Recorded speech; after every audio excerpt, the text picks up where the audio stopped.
I just saw the new Flash movie and it wasn't as bad as I thought it was gonna be. Everyone was saying how this movie was the best comic book movie of all time and Tom Cruise said it's what movies need right now. I knew the movie wasn't going to be that good because once you say it's the best comic book movie of all time, you are saying it's one of the best movies ever, which I just didn't believe. But before we get into my review of the movie, it's important to know that I will be talking about spoilers in this video.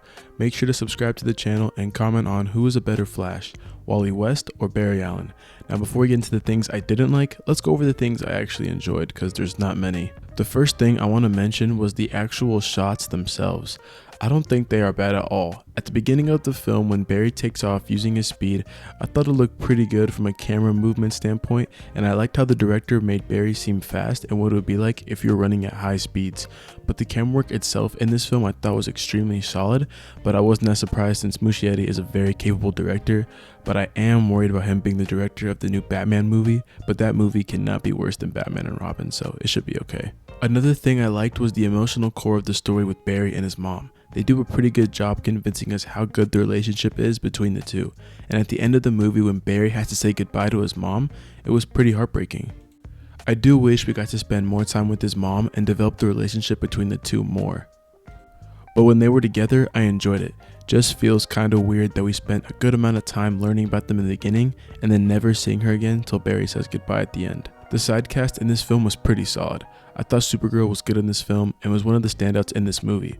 Michael Keaton returned as Batman in this movie as well. In the trailers, Michael Keaton looks very uninterested, but in the movie itself you can tell that he cares and he actually gave off a pretty decent performance except for that one cringy ass line. Now the last person in the smaller version of the Justice League was Barry from the alternate timeline, but I didn't like him in this movie and I will explain why later in the video.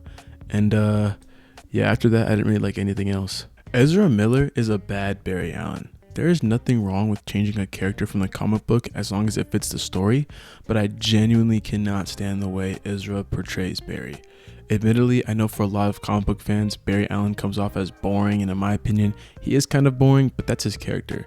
He's not a very loud person, but he is just really goal-oriented and tries to do the right thing by any means. But Barry is just so annoying in both this film and the Justice League movie.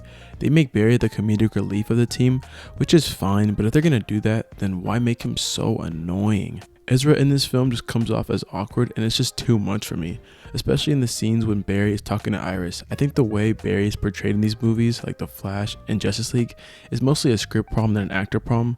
I just can't stand how hyper and annoying he is in this movie. I just wish they took Barry in a different route, but now since Ezra Miller was wilding out, we might actually get a good portrayal of Barry Allen for once. Let's get the obvious one out of the way and talk about the VFX and CGI. This movie looks fucking bad. There would be times when the two Barrys shared the screen and the other one would look so bad like I was playing an old video game. Hell, even the Disney Channel show Liv and Maddie did identical twins better than the Flash movie with a $220 million budget. Or when Batman was in Russia and the mouthpiece on the cowl was CGI'd, the final battle in that desert looked so fucking bad, but I assume it was because Muschietti didn't want to battle in Metropolis after the backlash Snyder got from destroying that city. I could go on and on about how bad the visuals are, and I do give this movie a little room to breathe because of how this movie went through production hell. I honestly don't know why superhero movies look so bad in recent years, and it has no reason to. These movies generate so much money and I don't understand why they come looking out cheap when these movies have a budget of millions of dollars. It makes no sense. Another thing I didn't like was the costume designs. The costume designs in this movie are just so bad, and the Flash's suit just looks ass when lightning is not running through the suit. When there aren't any lightning currents, that suit looks terrible. The season 9 suit from the TV show The Flash looks better than the movie suit. I also didn't like Ben Affleck's suit in this movie. The Batfleck suit in BVS, in my opinion, is the best live action Batman suit we have ever gotten, hands down. So getting this was a huge downgrade, but I do like how they brought out the blue cape and cowl and everything else is gray, but other than the color of the suit, I was not a fan of this design at all. Now, this next flaw might be a nitpick, but I hate how this is the first Flash movie in theaters and they decided to do Flashpoint. I think the Flashpoint storyline is fine, but my problem with that storyline lies in the fact that people think it's the only Flash story ever. There are so many cool and different Flash stories they could have adapted, like the trial of the Flash or Barry fighting the Rogues and countless other stories. If they want to do Flashpoint, that's fine, but why make it the first movie? Why not build towards that?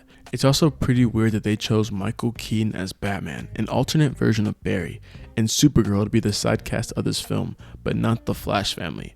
Why not bring Jay Garrick into the mix, or Wally West, or Jesse Quick, and I can go on and name every Flash family member. It's pretty obvious that they wanted to bring Keaton back as Batman so they could sell tickets and put butts in seats, but that's clearly not working. The last point I wanted to bring up was the cameos. I am sure by now you've probably heard people complaining about the cameos, and those complaints are extremely valid.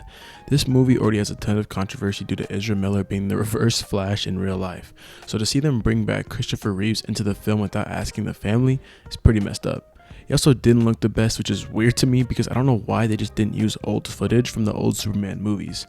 My favorite cameo in this film by far was Nick Cage, which was just so hilarious to me. But even for that cameo, I wish they just asked Nick Cage to wear the Superman costume again, or at least use some footage they have lying around. But even if they didn't want to use old footage, why not just ask Nick Cage to be in the movie?